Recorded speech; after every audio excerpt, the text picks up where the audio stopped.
Herkese yeniden merhaba arkadaşlar. Eğlenceli TV'ye hoş geldiniz. Bugün sizlerle iki tane farklı renkte slime'ım var. Onları size göstereceğim. Arkadaşlar bunlar küçük. Çünkü ben bunları denedim. Tutkalsız slime bunlar.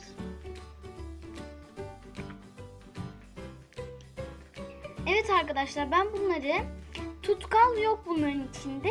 Sadece cam boyası var arkadaşlar. Cam boyası. Ben denemek istedim. Cam boyasının üstüne boraks su döktüm.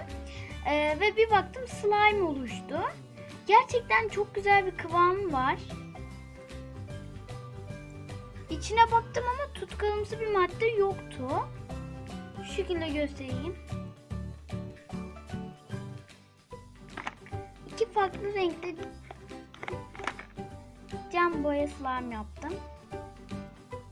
Gerçekten çok güzel. Tutkalsız slime arkadaşlar.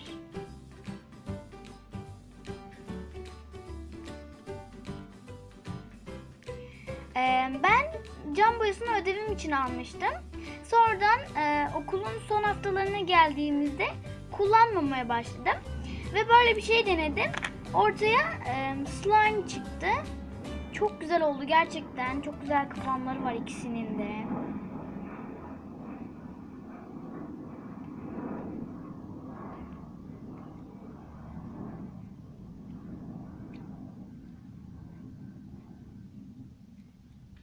Arkadaşlar bunların yapılışlarını da başka bir videomda göstereceğim. Bu arada karnem almama dakikalar kaldı. Birazdan okuluma gideceğim. Böyle bir video çekmek istedim. Sizlerle paylaşmak istedim.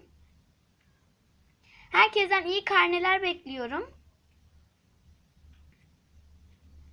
Evet arkadaşlar, videomu izlediğiniz için çok teşekkür ediyorum. Like tuşuna basmayı, kanalıma abone olmayı unutmayın. Güle güle arkadaşlar.